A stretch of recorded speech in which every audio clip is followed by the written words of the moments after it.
question is about the grocery store. How to teach a child which behaviors are appropriate and which are not. I have a new client and she is exhibiting the worst tantrums at the grocery store. She wants to get access to tangibles. We always bring a snack from home so she can eat it while we're there, but she eats the snack and also asks for candies and chocolates she sees at the store. She throws herself on the floor and starts kicking and hitting, and they say, "Thank you so much for answering." Okay, so very similar to our first kiddo, it's all going to be about motivation. So for this client, I would absolutely, number one, don't take her to the grocery store unless you're only going to work on this skill, to work on behaviors at the grocery store. If you try to go while mom's trying to buy 20 things for dinner, it's going to be it's likely to be unsuccessful.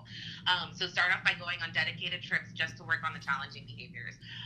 If she's super duper motivated by buying treats at the grocery store, I would say start with a 2 to 3 minute trip to the grocery store. We're just going to walk in and walk out. If there's no challenging behaviors, we can buy an impulse item at the register, right? Eventually, we want to increase the amount of time she's walking through the grocery store while inhibiting challenging behaviors before she can buy a treat. Once she's actually behaving appropriately at the grocery store and you're, narrowing down the number of items that you're buying her for behaving appropriately, then you can start looking at using rewards that are maybe outside of the grocery store. You can also try that if there's something that's extremely rewarding and reinforcing that she's willing to, control those behaviors for, if she can do it afterwards. I've had kiddos that really, really loved going to the car wash after going to the grocery store, because like a lot of grocery stores have a car wash right there by the gas pumps. So if there's something else that she really loves, you can use that as a reward too. And that way, you tell her, okay, we have to be really good. We're not going to buy anything, at Safeway or Randall's or whatever today, but you have to have really appropriate behavior for 3 minutes while we're walking to the grocery store, and then we can go to the park, or then we can go to the movies or something. And then obviously you want to systematically build on how long she's willing to stay at the grocery store, how many aisles she's willing to go down, because that might be a little bit more tangible for her and might be a little bit easier for her to understand.